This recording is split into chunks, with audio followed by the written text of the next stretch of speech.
the man who was the head of the SS was Himmler. Himmler was, when you read the description, which those who got to know him well, like for instance Speer or others, that they describe him as if he were a school teacher, a kind of dreamy, inconspicuous fellow where you would never imagine that here was the man who, at the head of the SS, had a tremendous power ultimately. Whereas on the other side, Heydrich, he looked like the ideal Nazi and SS prototype. He was blonde, athletic, blue-eyed, very energetic, ruthless in many ways, very intelligent. He was also, he had a sense for the fine arts. He played the violin, and he was emotionless in many ways. But nonetheless, he suffered throughout his life from his complexes of inferiority, that is from, not inferiority, but from his, from this stain on his ancestry. He was the real brain, in many ways, behind it. And Heydrich was nominally the boss. That was the situation. I read that since Hitler and Himmler held the whole background of Heydrich over his head, he kept records of them, and he found out that I think Rosenberg had a Jewish mistress. Did he get in trouble for having a Jewish? No. No. Because you see, Heydrich was cynical and in many ways Machiavellian. And Rosenberg was a non-entity. Rosenberg was, how should I say, a kind of a weird fellow who considered himself much more important than he really was. Hitler got to know Rosenberg earlier, that is in Munich days, and Rosenberg came from the Baltic countries. That is, he was a Baltic German, and he had gotten away when the Bolshevik Revolution came. So he played a role in the how should I say, in the origin, or let's say in the development of Hitler's idea of living space at the expense of Russia and the Soviet Union. But and later on he pretended that he would be Hitler's envoy for the East, but in reality the SS, the military commanders, and also the other higher-ups, they considered Rosenberg as a minor figure who had not a real weight. So he was not a first-rank Nazi player. Before, well, I hesitate to begin to take out my list of names and get after you, because I do not want to look like a prosecutor in terms of nailing you down for what you did not learn.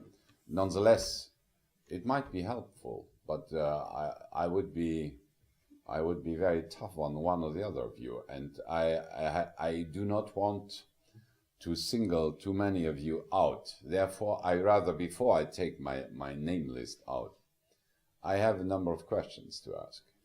Or maybe I should give you some kind of a clue on how you should prepare this. But then, believe me, then when I read your literature about your answers to the question, I will be without pity for those who are unprepared and who try to serve me some a dish which is wishy-washy, not always, let's say, an answer of embarrassment and an indirect admission of ignorance or non-preparation. What you should do is, first, you should have a certain method in proceeding to learn and to keep your active memory then on this, because this time it relates to the active memory. You first get a good idea on the life of the individual, on the biography and on the character, and on the position the man in question occupied in the Nazi or in the SS hierarchy. So in other words, learn something about him. What kind of a man was he? What was his background? Why did he join the Nazis?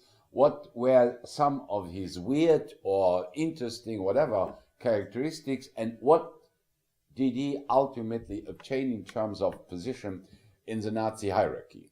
Then the next will be, what was his role in specific circumstances, and particularly on either side, in the implementation of the final solution or in the implementation of the conquest of living space.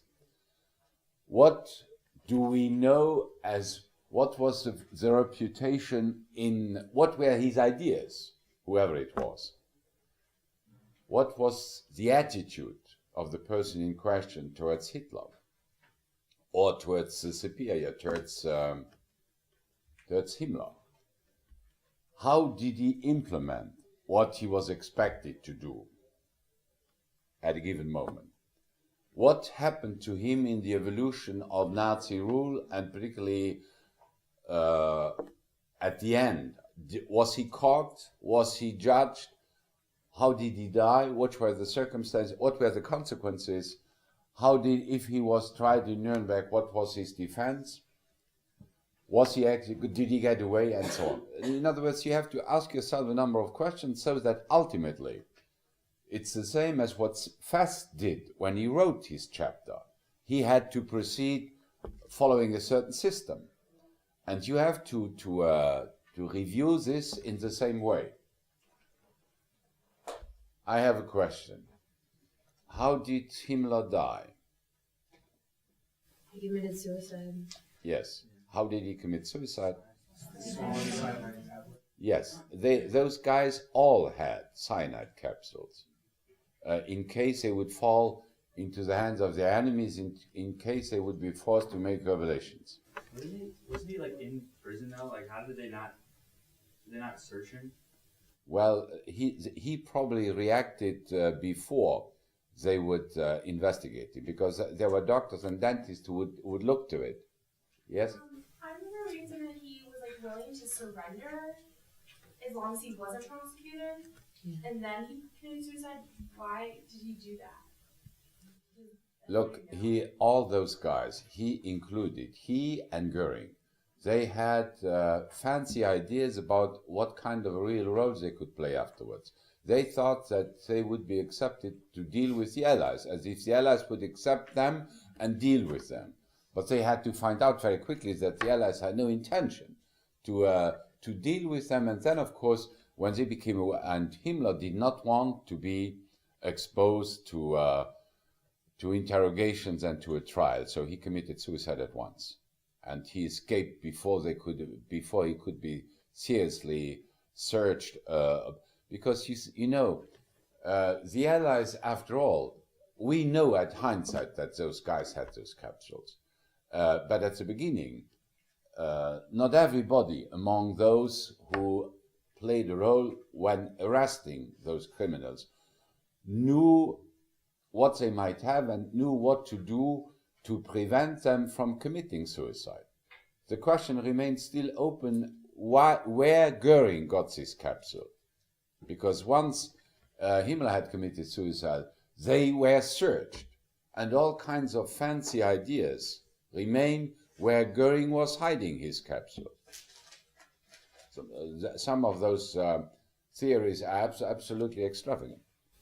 I read in Auschwitz that Hus, they searched him when they found him in his hiding place, and he didn't have a capsule. You mean Hus, the extermination camp commander? Yeah. Well, he could. Hus was, intellectually speaking, and also in terms of higher ranking, he was not exactly, let's say, a smart cookie.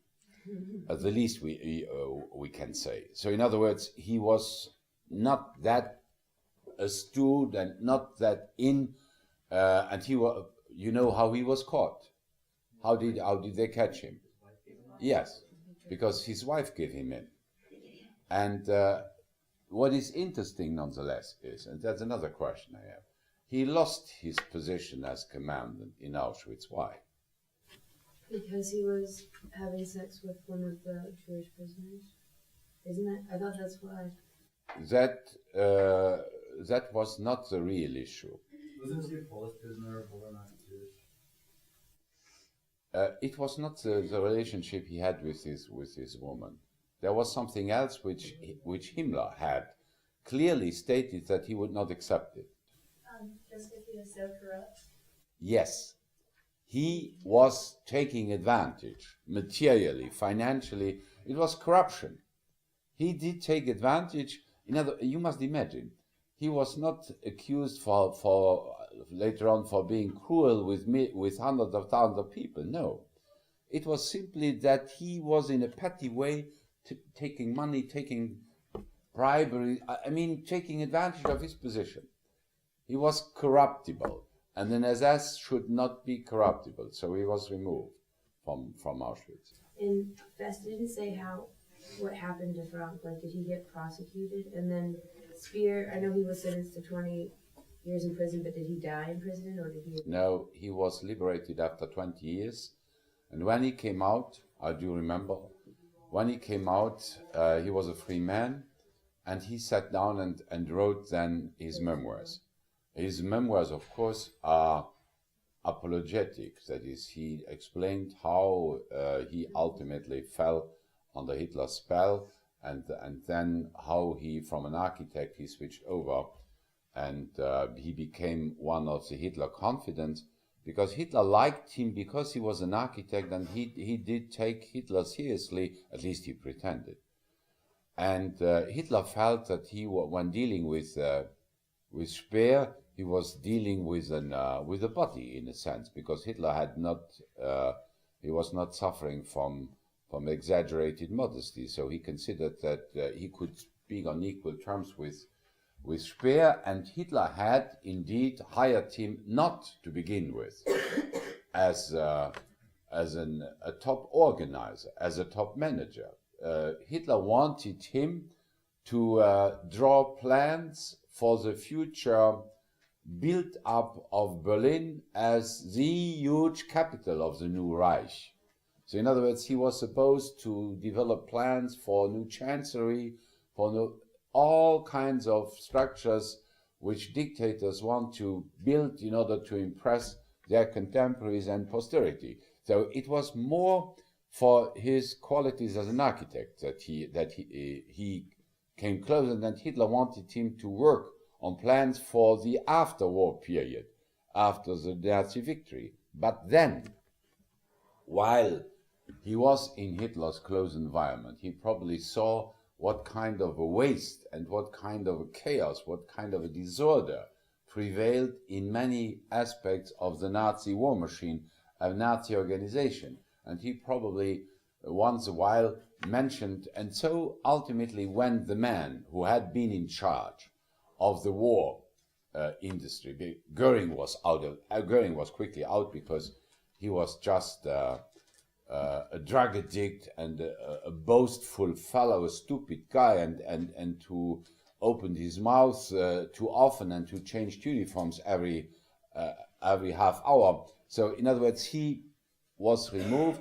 The man who did run the war machine industry was Todt, and this man Todt died in an accident and had to be replaced. And they were desperately looking around, and so ultimately Speer got the position. Speer's influence was not only that he could think rationally and that he was a good organizer, but of course everybody knew that he had a direct access to Hitler, and that this direct relationship with Hitler gave him an edge over all the others who had to wait before they could come close to him, or they would never come.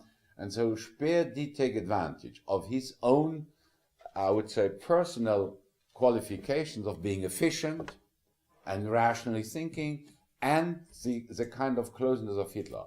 And so he moved in, and he did run the show then until the end. Well, I do not want now to make a presentation on Speer, because I kept him in reserve for later, but nonetheless, applied to your way of studying fast in the Speer case, the same method which I indicated for you for all the others. Do you have another question? Okay, yeah. Were there any Nazis that were not involved in the final solution, that were just involved in the war?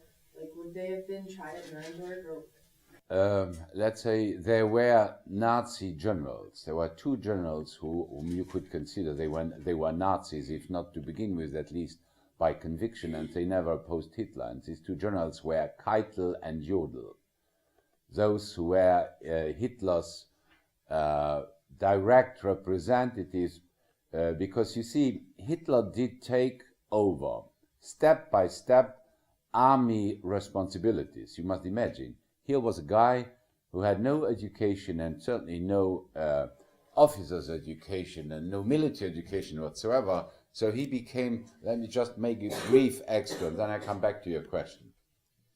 Hitler became head of the armed forces when he succeeded Hindenburg.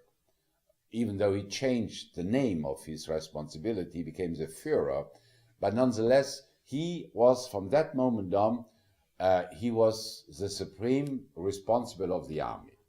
Then he moved one step even closer, when after the sacking of Blomberg, because of his reservations and criticism of Hitler's visions of conquest of living space, when Hitler dismissed the three dissenting individuals which had attended the famous November 5th, 1937 meeting, he was not replaced. Hitler did take over the job as Minister of Defense.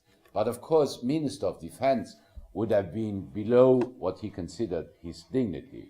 So he changed the name, the same as he had changed the name of President of the Republic.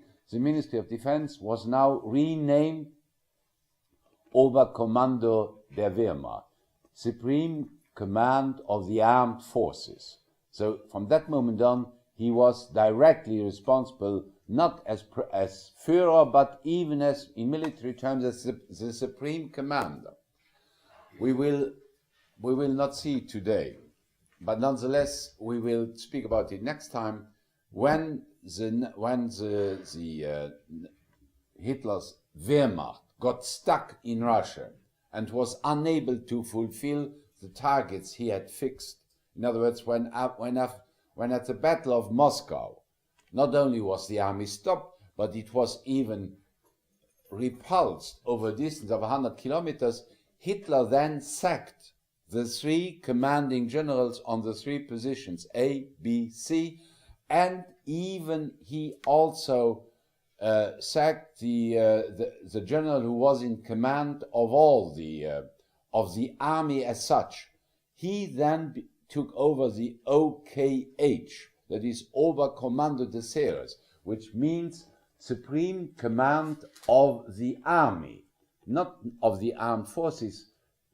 He had those qualifications, but from that moment on, he became the one who strategically would decide, would be sitting with the other generals and would decide what would be done on the terrain. But he could not always attend. He was surrounded then by two generals, Keitel and Jodl. They were generals, but they were convinced Nazis, and they gave in. They were yes-sayers. They tried, when they considered that Hitler was making a mistake, they tried to avoid it or to correct it, but they certainly knew, as Hitler's immediate assistant, they knew what was going on, not only on the level of the army, but also behind the front line. They knew what was going on, what the SS were doing when the army advanced, these SS Einsatzkommandos, these killer commandos. And they knew what was happening in those extermination camps. And so, in other words, they let this go. They were more interested in keeping their position than in trying to convince Hitler to forget about what he was doing. And that is why they were considered co-responsible for the final solution, as they knew too much about it and they let it happen. So these two were, they knew indirectly about the final solution. They were not making decisions. The decisions were made by the SS. and by Hitler. But they knew about it, and that's why they were tried and condemned to death and executed. The other one, there were two other Nazis, which fared differently. One was Speer. Speer, whatever he might have said in his memoirs, he was an intelligent man, he was not stupid. He could not know what was going on. He did not protest against it. He tried nonetheless by insisting that those concentration, and inasmuch as they were extermination camps like Auschwitz, that he wanted to use the labor force of the prisoners for the war industries. And as such, by insisting upon it, he was prolonging their lifetime, their life expectancy, even though they lived in harsh conditions. So in that regard, Speer had a responsibility in a negative and in a positive sense. But there was another Nazi. We haven't spoken about him because he was in many ways not very interesting. That was Sauckel. Sauckel was a Nazi, was put in charge of the forced labor recruitment which the Nazis established all over the areas of Europe which they occupied. That is not only Eastern Europe but also France. Sauckel would decree that so many Frenchmen, and there were quite a few, hundreds of thousands, had to be transported to Germany and had to work in the German war industries. And the same was done also for the other occupied areas. So millions were forced to move, usually to Germany or to Eastern Europe, and to work in these ammunition and war material factories. That was Sauckel. Sauckel was ultimately tried and he was condemned to death and executed.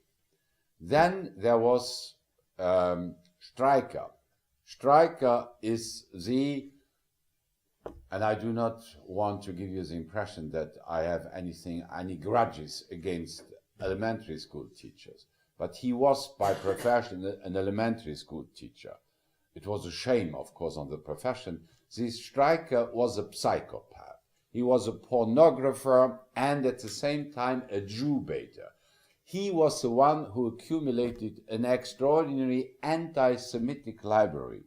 It is a pity that this library at the end of the war, instead of being confiscated and kept somewhere so that one could investigate historians on what kind of sources they had for the anti-Semitism, but most of this library ultimately was lost. But Streicher did not now personally participate in any place, neither in a concentration or in an extermination camp. But this fellow was such a vicious, anti-Semitic, pornographic, let's say, publicist. He created an atmosphere. He published a newspaper called Der Stürmer, the Stormer. And there was always the same story, with variations. You know, pornographers and anti-Semites are usually boring. When you have read two of their stories, you know all of it. But here, the story was always the same. A young, blue-eyed, blonde Aryan girl was seduced or was raped in specific conditions by an elderly, ugly, vicious Jewish man. That was the pattern. And so this Streicher, he was arrested, he was tried and condemned to death and executed. I do not know whether it is in Fest. I'm not sure that Fest has as a chapter on Streicher. But when he died, when just before he fell and broke his neck, you know, that was the fate of those who were condemned for hanging. They were not hanged like in the Western movies, not to the highest tree. It was a clinical execution. Those who were hanged usually did die right away, because by falling down, the weight of their body would hit their neck, and the neck would break, and off they were. So apparently before before the trap opened, that he would fall down and die, he strike her. That is the only kind of human, let's say, symptom I detected in his lifestyle. He called out the name of his wife. Because despite his vices and his despicable attitude, he was even despised by the Nazis themselves. So he had last idea or last thought for his wife. That was the only thing which Streicher deserved, but he was not involved directly in the final solution. And there was one who was involved in the concentration camp. He had been the commander in Buchenwald. I have a question now. Who was that, the commander in Buchenwald for some time? Who had a wife who was also vicious and who came also before the Nuremberg tribunal. Who went with Mr. Backes to Buchenwald? Who was the commander? They given glücklich ist, wer vergisst. Look, I would like to say a word about how you memorize. It is evident that as Americans you are not that familiar with European history and less even with 20th century European history, the same as European students would not be familiar with American history. And there are things which you should remember for your test. Otherwise, when you're tested and when you don't know it, the grade will be not the one you expect.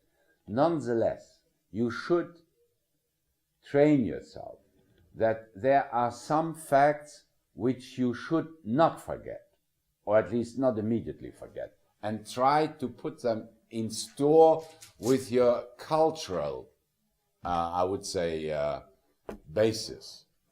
Now, I admit that Koch is not, that's the name of the guy, that he's not now culturally important. But I thought that after all, we were in Buchenwald not that long ago, that you would remember him. And his wife, Ilse Koch, was a very vicious lady. Now, Koch was even arrested by the Nazis themselves, tried and condemned to death for corruption, because he went much further than Höss in Auschwitz. He was absolutely despicable. So even the SS considered that they had to give an example, what they were doing to those who did not stay in line with what they considered honesty. It is always debatable what an SS understands by honesty. And decency, in a famous speech, which you might have seen a reference in Fest, in 1943, when they were already losing on the Eastern Front, he made a famous speech somewhere in the East before SS commanders. And this speech was recorded and remains famous because he said in this speech, we have the mission to carry out this final solution, this commandment which nobody else could do. And we do it. And we just do it. And then he comes when I'm speaking about honesty or decency. Then he says, to remain decent while seeing thousands of corpses laying around you and carrying out all this, to remain decent, that is a glorious aspect of our job, because he imagined that he would keep what the SS considered decency. That is, carry out what they were supposed to do without hesitations, without doubts that they were doing the right thing. And in this regard, we must admit that Höss, to come back to Höss, the commander of Auschwitz, Höss considered that he was doing the right thing. By the way, I do not know whether you followed the news on TV. You know that an SS, a German SS, was tried. It was probably the last trial of those survivors. He is 88 years old. He was tried for having shot in 1944 in Holland 3 civilians. And he was condemned for life imprisonment. whatever that means for a guy who's 88 years old, can you imagine? But 3 years before he ultimately was arrested and put in jail and before the trial opened, this man, when he was 85, he would say that he was carrying out the orders which he was given, and he felt that this was the right thing to do. So in other words, when we are shocked by the kind of unbelievable lack of moral feeling and of responsibility and what have you in the speech of Himmler to his SS commanders, we must at least admit that there were quite a few who would agree with what he was saying, who considered that they were decent, that they were carrying out what they were supposed to do, that they were doing a job which had to be done, because they believed that the extermination of the Jewish people was something normal, and this was in line with Nazi ideology, and they had to do it. And so people who were intellectually not the most astute and the most, let's say, intelligent, they would simply stick to this. HST did. And this guy who was tried now 2 days ago, or when the verdict came out yesterday, he also did this and considered that he was doing the right thing. How is it that, like in the Auschwitz book, he interviews former Nazis? So how is it that some have been tried and some haven't, and some have spoken out? He is, of course, he does not interrogate now the supreme Nazi criminals, because when they were found, they would be brought to court and they would be condemned. But nonetheless, besides those, all those top criminals, they had in their immediate surrounding collaborators who could not be nailed down and condemned by the same tribunals. And they are the ones which sometimes, as Rees said, made frightening confidences, saying that the greatest time in their life was when they were, that these were Nazi days. You see that even in the worst situation, there are always people who find a way to enjoy having a good time. Even Hus had his family and had this kind of special relationship with this woman who was Jewish, and he lived in the midst of the smoke of the crematoria of Birkenau, and considered that everything was all right. I do not know. It is not in Fest, but I read in another book, in another report about his life in Birkenau, in Auschwitz. He had a son, apparently. Well, he had a son. And when this son celebrated his 14th birthday, he gave him a gift. And you know what this gift was? It was a pistol with 14 bullets and 14 Jewish prisoners. That was his attention for his son on his 14th birthday. Now, it is hard to imagine that you could surpass this in total lack of humanity and in total lack of elementary moral human feelings.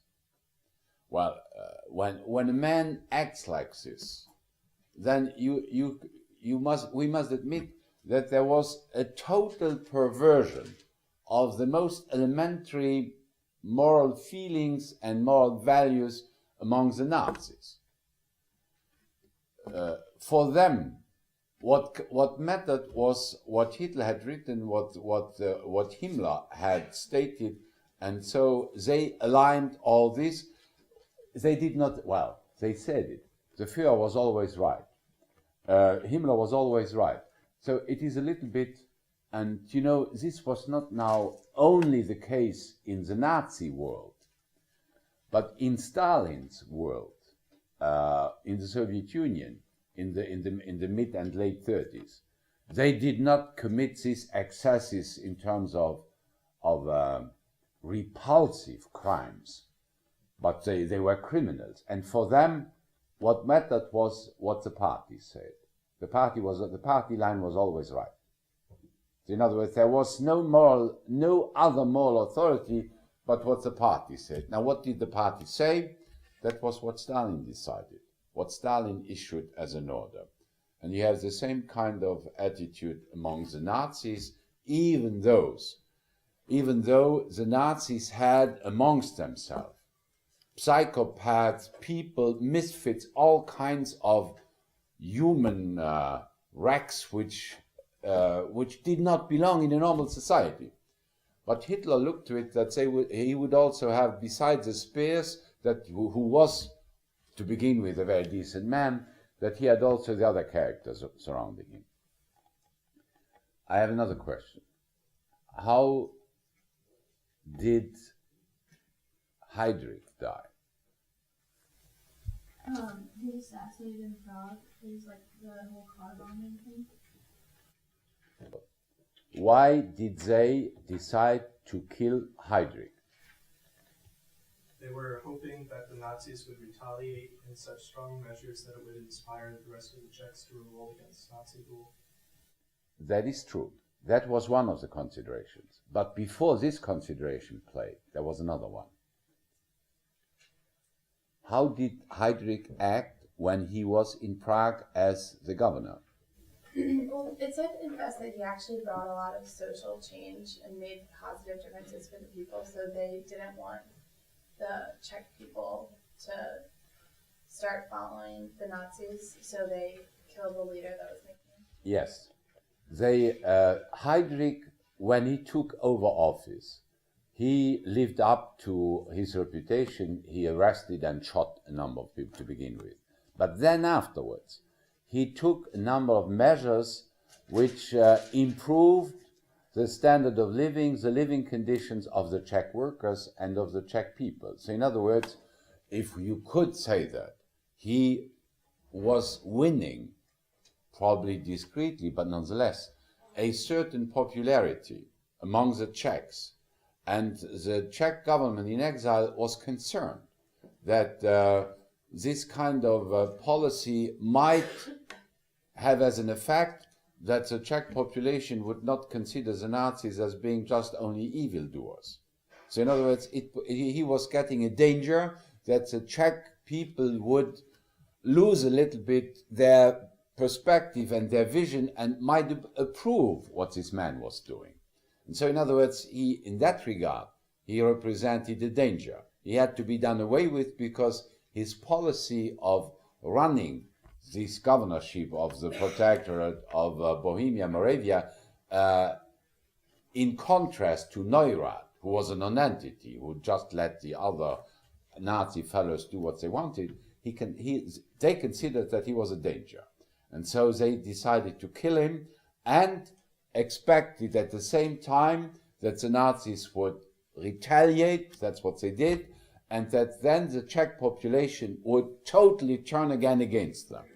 That's exactly what happened. Because they killed then a whole village, the village through which those parachuted Czech commando had passed through, they found out, that was Lidice. Lidice was a village not far away from Prague where they prepared the coup. So Lidice, the same as another French village, which also is famous, because this French village in central France was surrounded and the whole population was assassinated and killed, men, women, children, everybody, in retaliation because partisans coming from this village had killed one or the other as estimate. Who of you by chance knows the name of this French village? I do not expect you. I'm not blaming you because after all, this is one of those elements which the French, of course, never forgot. That was the village of Oradour, Oradour-sur-Glane. Now, Lidice is nearly 1,000 people died, 900 and something, in retaliation for this brutal killing of this of the villager. He was relieved of his position. Didn't he eventually return back to Auschwitz and take on a position? Another man took over from him. That was another commandant, by the way, who was also arrested and later on condemned to death. But he was reinstated and put in charge of, let's say, looking to it that the extermination camp, that the kind of managerial efficiency and knowledge he had on how to handle this, that this should be applied also to other concentration, and particularly when Auschwitz was overburdened, because you must imagine the other extermination camps, they lay further to the east and therefore had to be evacuated, not only evacuated, had to be destroyed with the advancing Russians. And so Auschwitz was exposed to a much higher rate of, let's say, of extermination, particularly when the last arrivals came, that is Hungarians. So in other words, they considered that he did not become commander, but he became like an advisor, that he should advise a commander to be efficient. And ultimately, when we go to Auschwitz, our guides will tell us, they were so, I would say, they were exposed to such a massive arrival that even the crematoria could not operate the burning of the corpses, and then that's when they had to burn them in open space and had to resort to all kinds of expeditionary means to get rid of the bodies, and particularly when they then also considered that they had even to dig out the bodies which had been buried first. And they wanted to destroy even those bodies which were already in decomposition. His expertise was requested, but he was not reinstated as a commander. It's hard to find out in what sense his personal curriculum and his personal character played a role. It probably did, because the one who hired him and who put him into this position was Himmler. And Himmler knew him because, after all, he had a criminal record. He had participated in an assassination, and he had been condemned, and then he was relieved. So, in other words, there were a number of factors which made him let's say, a recommendable as a blindly obeying SS individual. And that is why he was picked. But he was certainly not the only one. He was put in charge. I think it could have been some, but because they had other hearses in their reservoir who were at least as wicked and as despicable as the Auschwitz commander. But it just happened because he had crossed the road of Himmler at a given moment when he came out of jail, and when also he was interested in agrarian concerns. He wanted to be, he wanted to go back to the land.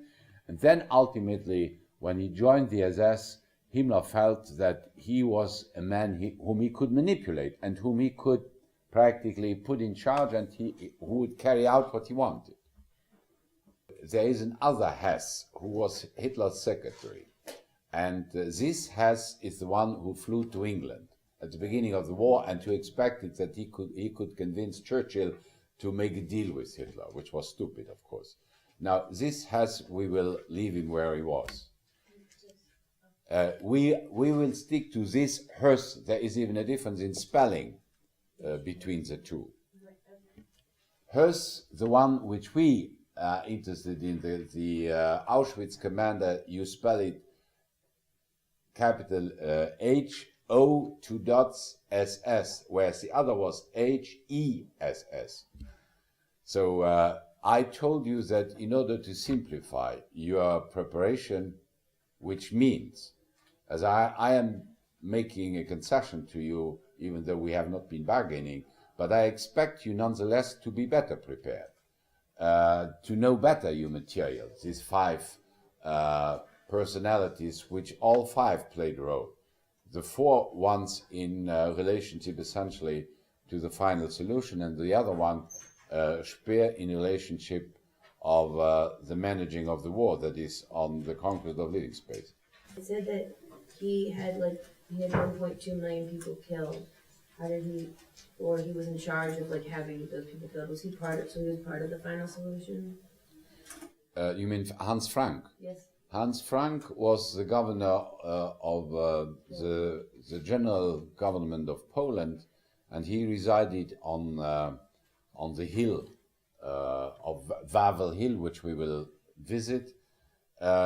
He, as such, was responsible for giving orders which had as a consequence the execution of a number of people, Jewish people and Polish resistant people. And he publicly asserted that he would make Poland Judenrein, that is free of Jews. So he had a share of responsibility, and that is why he was tried and condemned to death. What is peculiar with Frank was that when he was condemned to death, his execution, well, there was a certain delay between the execution and between the condemnation and the execution. So he wrote his memoirs, which he formulated in view of the gallows. That is, while looking at the gallows where he would end, he wrote his memoirs. They are, of course, tainted, because you can imagine he tried to get away so that he would not be put on the same level than the other SS, but he had his share of responsibility, there is no doubt about it. I do not now resort to asking you questions on an individual basis.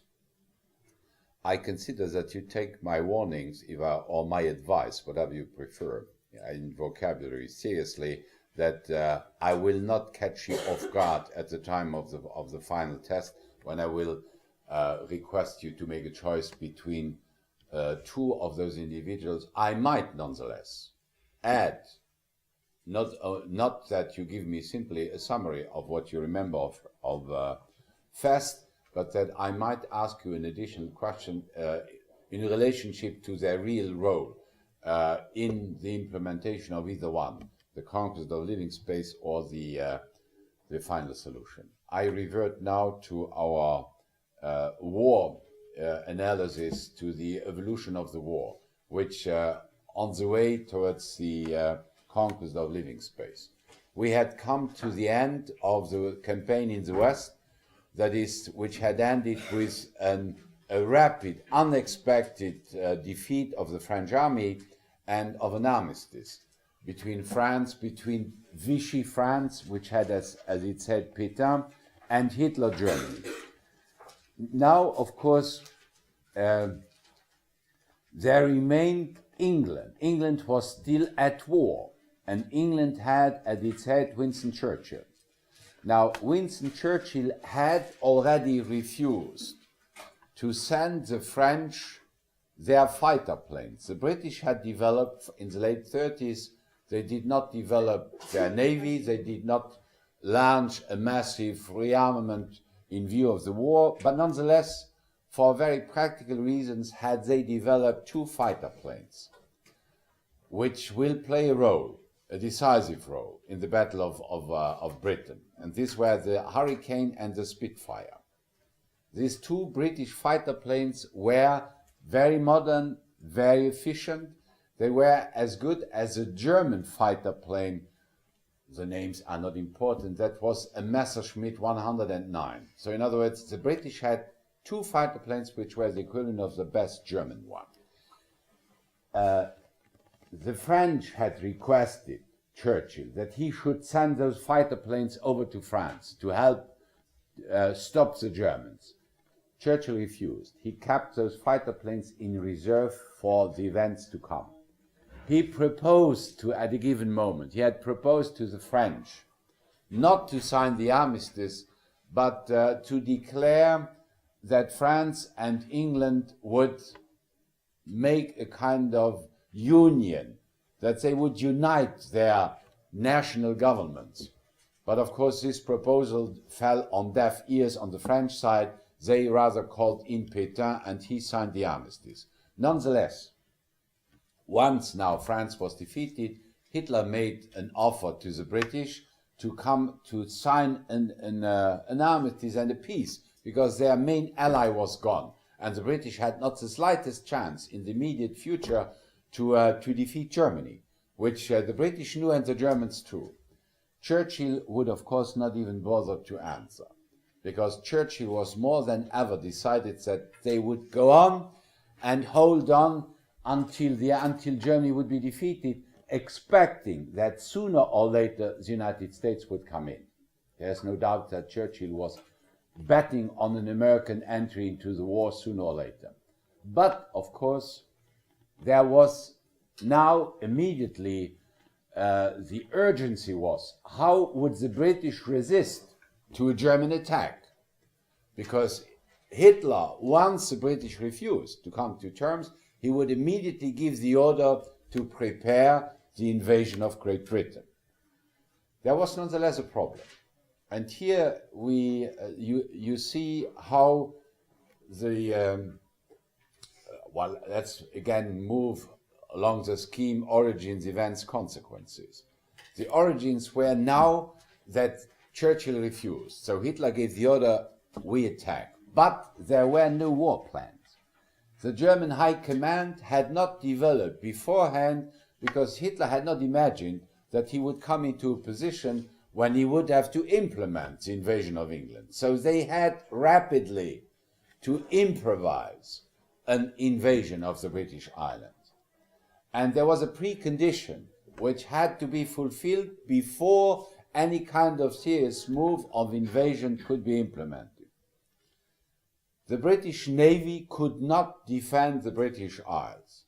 The British Navy was exposed to the German Air Force, so in other words, it would not be unlike in the days of Napoleon, the British Navy which would save England, or unlike the days of Elizabeth I. No, all depended on the British Air Force. The British Air Force were the main force to defend England. And the British had in the Air Force, they had bombers, they had Sterling bombers and Lancaster bombers, but these bombers were not really the essential element. They will play a minor role. The major role were the fighter planes. And they had something like 3,500 pilots. This reduced number of pilots gave Churchill later on, when he wrote the history of World War II, because he was not only an excellent speaker and an excellent writer, he was also a historian. So he would say, we would claim, and he had the art of inventing formulas which did stick. I cannot make the citation, I have not learned it by heart, but you'll find it on your internet. He said, as far as the meaning goes, the sense goes, never in the history of England or in the history of mankind did so many owe so much to so few.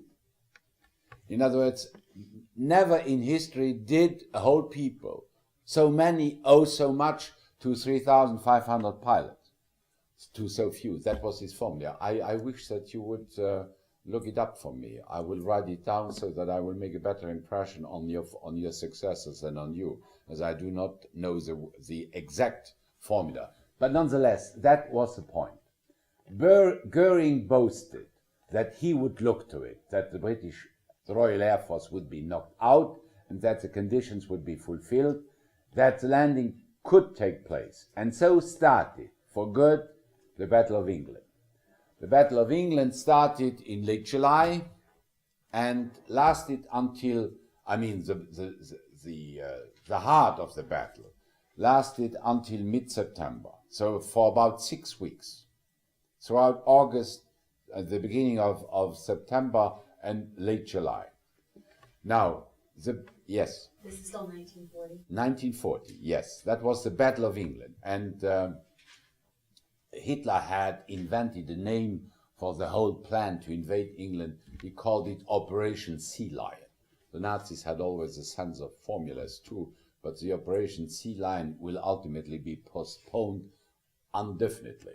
Nonetheless, how did the Battle of England go, and why did the British survive? Because we know that. The British had a number of advantages compared to the Germans when they attacked.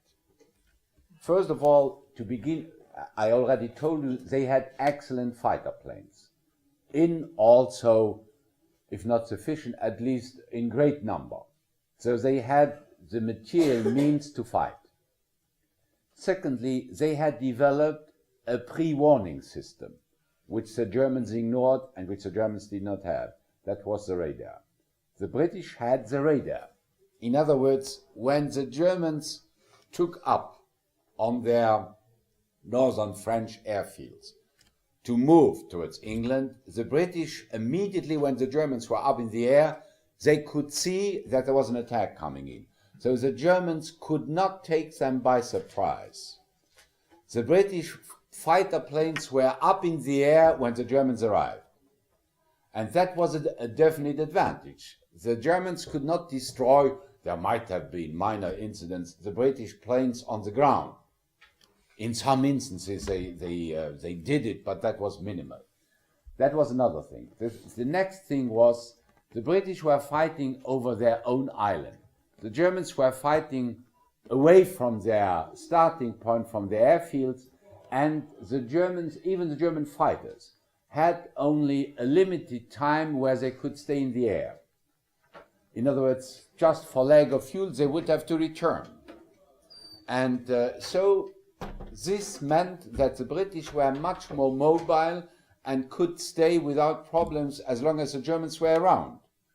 And then the last thing was when British planes were shot down, if the pilots managed to get out of the plane by their parachute, this pilot could be recuperated and could be given a new plane, and he could resume the fighting. If the Germans were shot down, 90% of their planes were, well, all the planes were lost anyway, but 90% of the crews were lost, because they had to get out of their planes and be captured by the British on the British Isles, or get into the channel, and the Germans could not recuperate them, all of them. So in other words, the losses were potentially, and then very quickly, really much greater on the German side than on the British side, because the British would inflict heavy casualties on the Germans. There were days where the Germans lost more than 100 planes in these massive attacks. So that with the days and the weeks passing by, it became evident that Goering's Luftwaffe would not knock out the British Royal Air Force. But then an incident occurred, which made it even easier for the British to better defend the islands. The British were always known for their stubbornness and for their determination to fight back. And so at a given moment, the British Air Command decided that they would now send bombers to bomb what they did not do, unfortunately, in 1939, to take targets in Germany, about the German war, the German industrial hub, the Ruhr area. The problem was that the British bomber pilots, they did have no experience in bombing targets. Unlike the Germans, who had all experience accumulated during the days when they had fought in Spain, and when they had behind them now the Battle of Poland, the Battle of France, and so on. So what happened was that a number of those bombers, those crews, missed to drop the bombs at the right moment. And when their squadron commanders gave the sign that they should return to England, they still had the bombs, and they could not return with the bombs. That was too dangerous. So on their way back, they just launched the bombs wherever they were. And so this way, some of the bombs did fall on civilian targets in Germany, and killed civilians in German cities. Now, what was more a deficiency in the training of the bomber pilots, Hitler and the Germans and Goering, they considered this as a deliberate attempt to bomb German civilians. And Hitler, again, irrationally, he flew into a rage and decided that now an important part of the German attack against Great Britain would be geared on London, that the British would pay, that then the Germans would then bomb civilian targets, London. First in day bombings and later on in night bombings. Now, in what sense did this help the British? It did help. Of course, it caused the deaths of many people in London, because not everybody could be evacuated, and also great damage to the British capital. But it took the brunt of the German attack off the airfields of the British air industries, and so it allowed the British pilots to better recuperate and knock out the Germans. By mid-September, it became evident that the Battle of England was lost for the German Air Force, and that was a victory for the British. And so Operation Sea Lion was postponed indeterminately. No date was set. When did they realize it wasn't going to win? By mid-September, it was evident that the conditions would not be fulfilled to ensure a safe invasion of England. So in other words, this was a defeat. It was, of course, not a classical blitzkrieg strategy, but it was a defeat for Goering and for Goering's Luftwaffe and for Hitler, for the German army. And so Hitler, of course, he would not simply forget about this defeat. On the one side, he was determined to make the British pay now and to reduce the number of losses. So from day bombing of London, they resorted then to night bombing, the London Blitz, where the British, of course, with their fighter planes, they were not in the best position to knock out the Germans. So from that moment on begins the London Blitz. That is the night systematic bombing of London, and later on they would even pick one city located in southern England, Coventry, where they would concentrate on Coventry, and they would even invent a German word, Coventrieren, which means totally erase the city. So at a given moment, the bombing of this city was so massive that it was totally destroyed. This bombing of London, of Coventry, and of British civilian targets is at least a rational explanation. It is not a justification, where the man who was the head of the British Air Force, Harris, he will be known in history as Bomber Harris. He was an air marshal. This Bomber Harris became a determined advocate of bombing the Germans back. He was the one who would insist that from 43 on, the German cities would pay for what they did in earlier days to London, to Coventry, and to other cities. Now, in other words, that was Hitler's first reaction. The second reaction was he gave in total misjudgment of the British resilience. He considered that even though the invasion of the British Isles had not taken place, but that the British were knocked out. So he gave the order to his staff, to his army staff, to prepare the invasion of the Soviet Union. That is, he gave the green light for, the code name was Operation Barbarossa. That was in the fall of 1940. This Operation Barbarossa was to take place beginning May 15th, 1941. Now, the consequences, of course, were of this. First of all, Great Britain survived, and Churchill is the one who, through his public interventions on the radio and on the spot, who was, through his example and through his speeches, who was strengthening the British determination to resist. And there is no doubt that 1940 until 1941 is certainly in the British history a great page of glory, because they were the only ones who still were at war with Germany and with Italy at that time. The French were out, and there was nobody else, and the United States were not yet in. So in that regard, you could say that with the Soviet Union on the German side officially, with the United States supporting materially the British war effort, but nonetheless not involved yet, with the French out.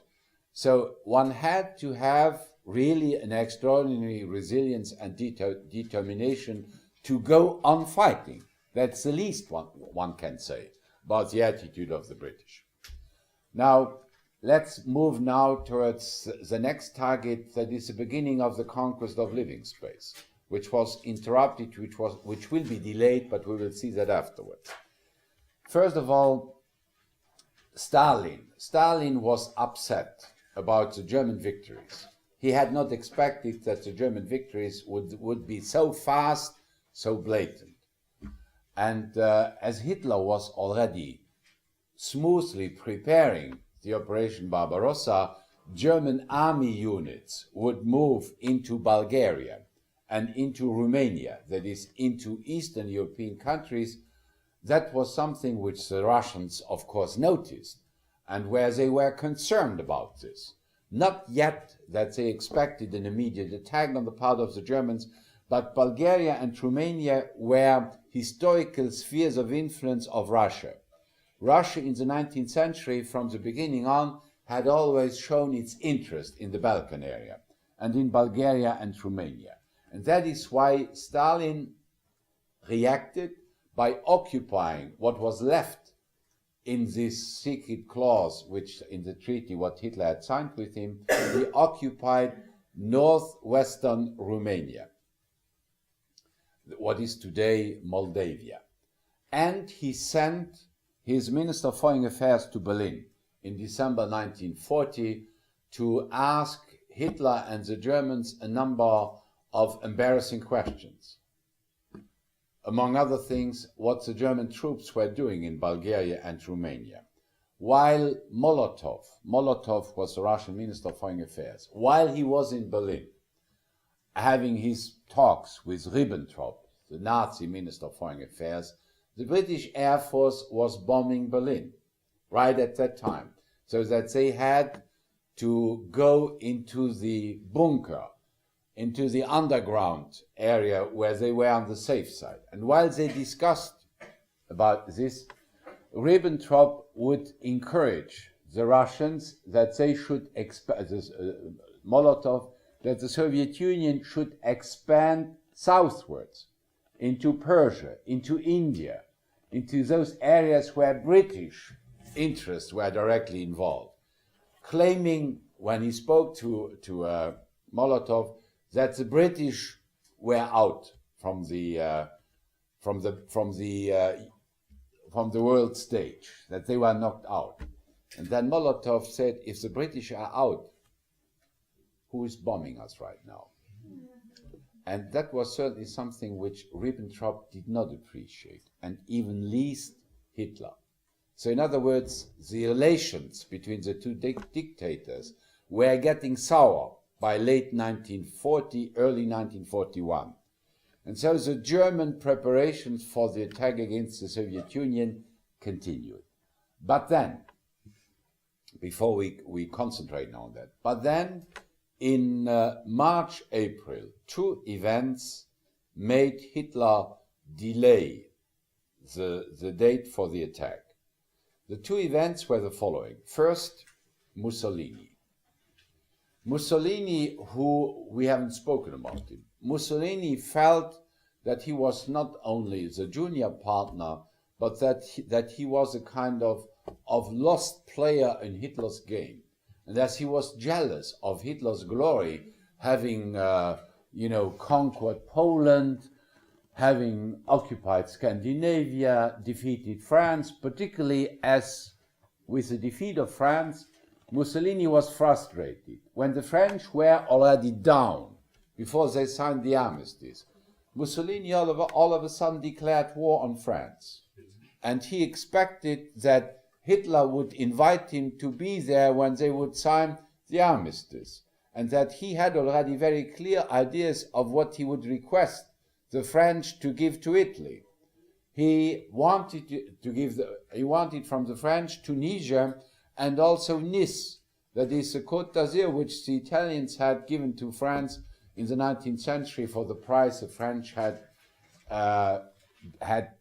given in support for the Italian unification. Hitler had not the slightest idea to let Mussolini participate. So Mussolini was disappointed. And so he wanted then to conquer territories on his own. As early as 1939, something which nobody ever imagined this would happen, Italian troops occupied Albania in April 1939, when the war about Poland was moving closer. Now, what was so peculiar, there was no problem for the Italian troops to occupy Albania, and you know why? Because Albania was an Italian satellite. It was a friend of Italy.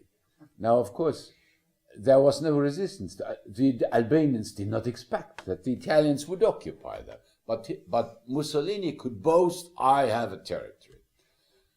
That was easy going. But then in 1940, when he had declared war on France, in late 1940, all of a sudden, he considered that he should conquer more from Albania on. And so from Albania, the Italian army attacked Greece, the invasion of Greece. Now, Greece was at that time a military dictatorship. It was not a model of democracy, far away from it. But the Greeks had an army which would fight, and they did fight. And in addition, once Mussolini attacked Greece, first of all, the Greek army pushed the Italian army out of Greece and started invading Albania. In other words, it turned out disastrous. Then the Greeks called on help from the British. And the British were themselves opposing Italy, because once Mussolini declared war on France, he declared also war on England. And so, as a consequence, Italian troops in northern Africa, they had occupied present-day Libya. Libya was an Italian colony. So from Libya, Italian troops moved direction into Egypt, with the goal of was fighting the British in Egypt. But then the problem started for the Italians. First of all, the British fought back, not only in northern Africa, which became a secondary target, where Hitler nonetheless had to send troops to back up his ally in Libya, and he sent then the famous general, later on Marshal Rommel, the Desert Fox. I do not know whether in the so-called good old days, 20 or 30 years ago, there was an American TV series called The Desert Fox, which dealt with this fighting in northern Africa. You have forgotten it today because it's so old and it was so I do not say funny, but so very peculiar.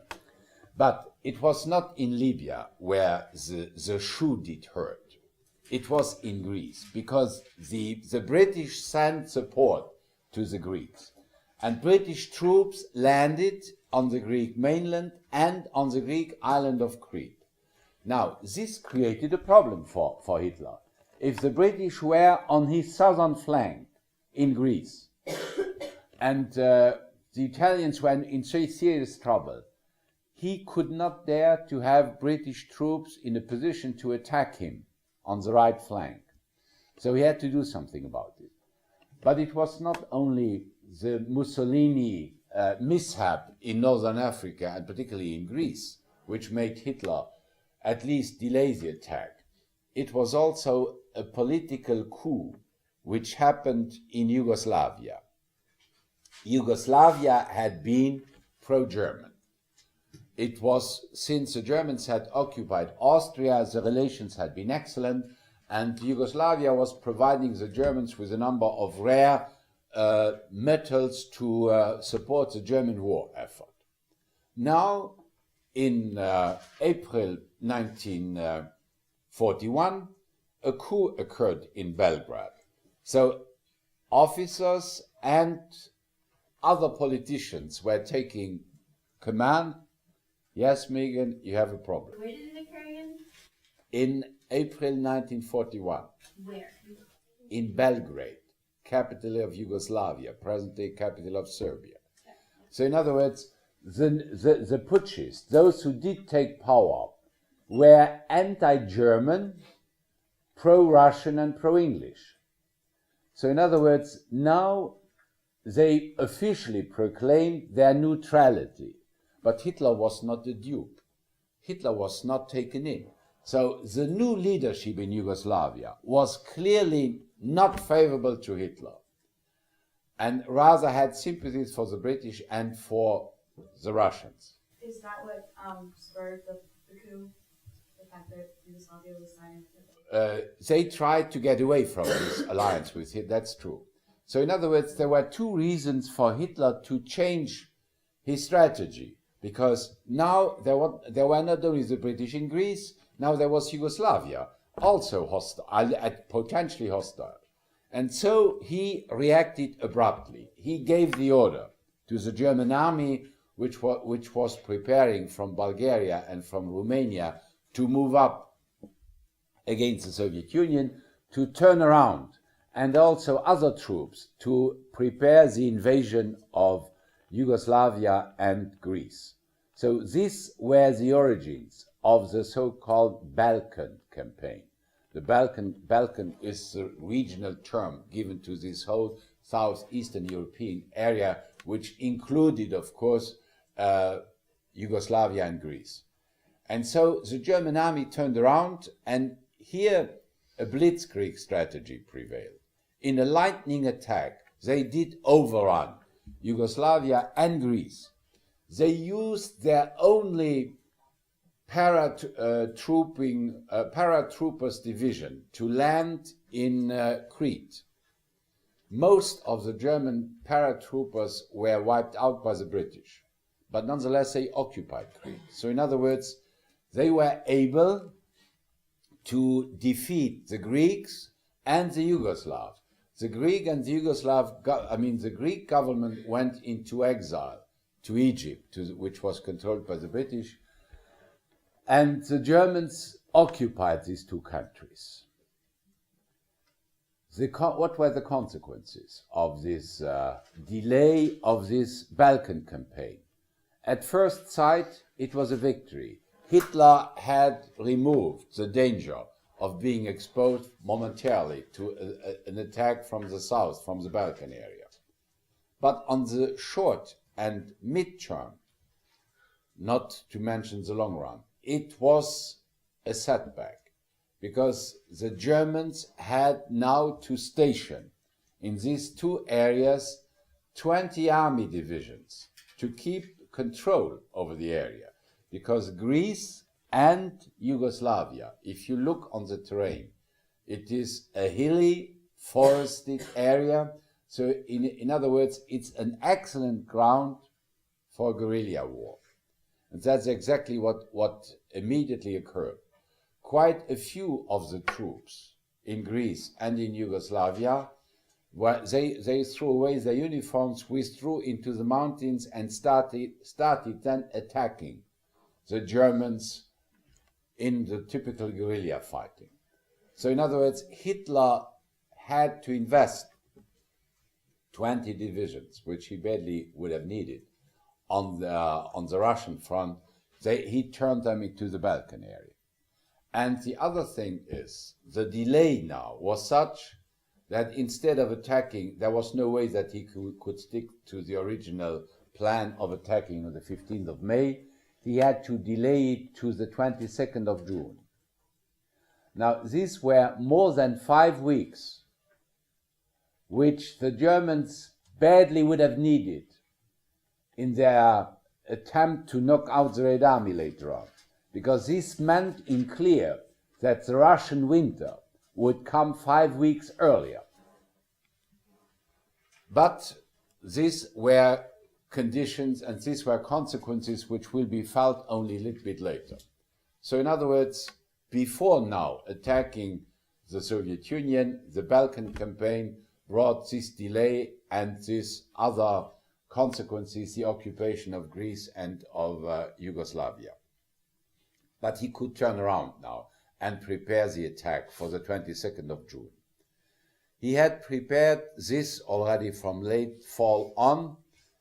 The Germans had not declared a total mobilization, because a total mobilization of all their forces would have, of course, attracted the attention of Stalin, but nonetheless a massive mobilization. And he had 3 army groups, which all 3 had a specific target. There was Army Group A, that was to the north.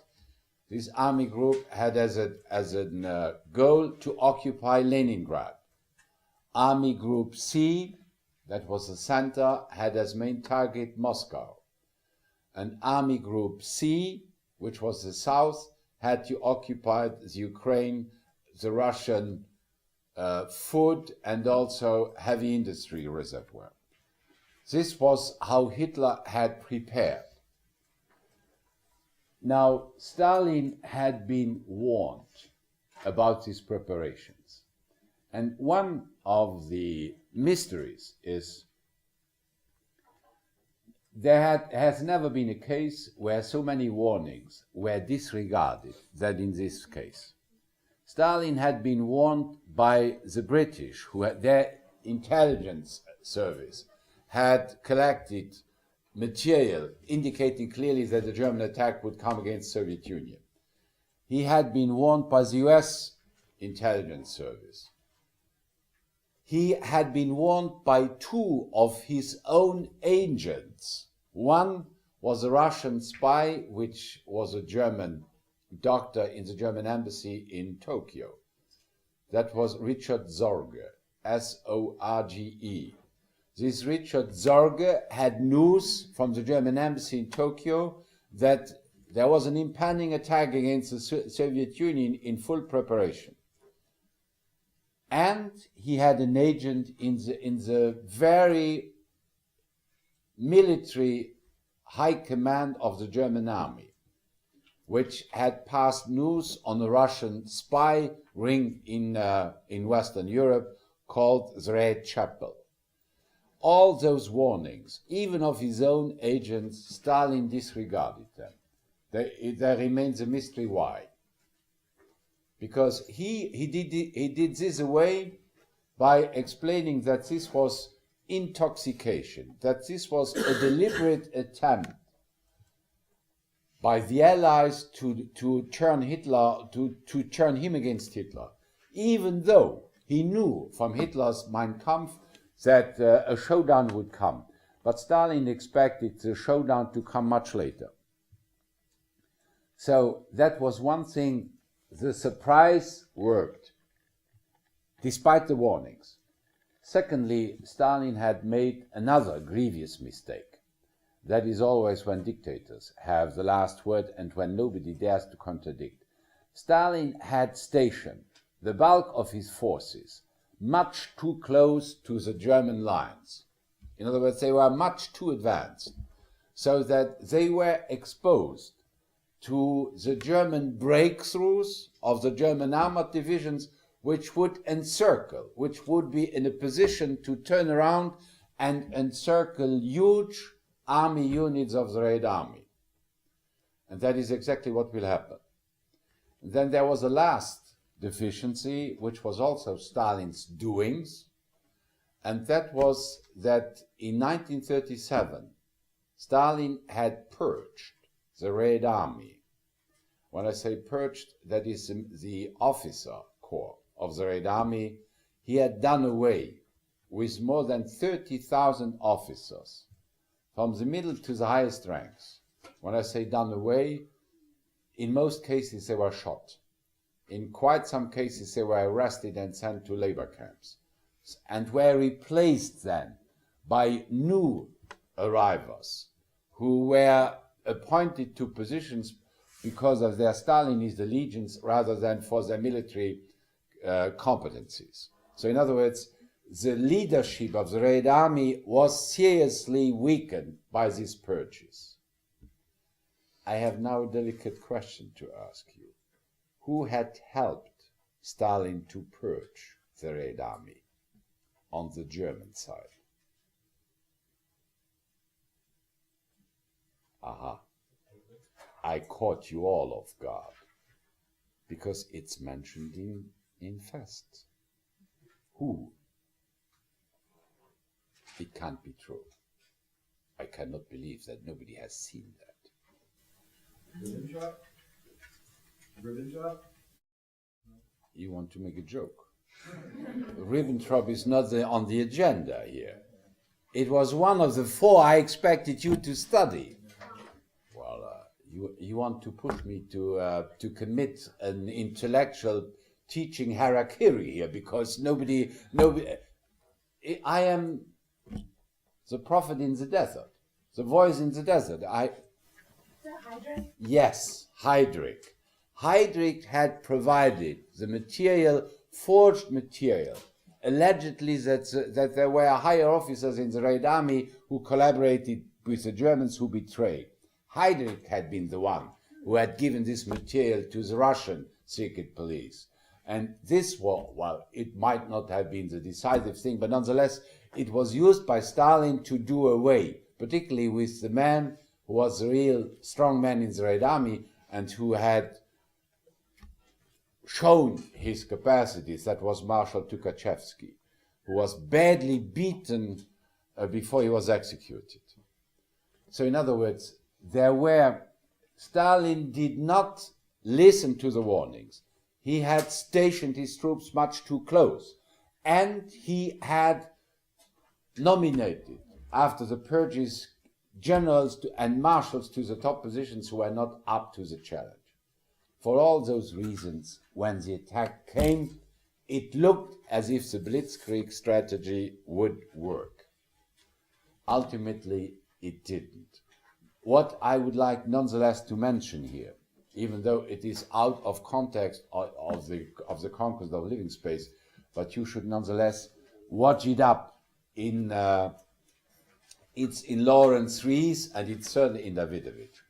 Together with the advancing German troops, or behind the advancing German troops, advanced special SS commandos, which had as their main mission to round up the Jewish population in the villages to which they came and to shoot them. In other words, the final solution got its first implementation exactly from the moment onwards the conquest of living space came. And those who implemented this final solution were these Einsatzkommandos. I want you to keep this in mind, because they will be active for more than a year before the Germans ultimately decided that their final solution implementation would take place in the extermination camps. So far for today. I blame you for not being serious enough about your readings.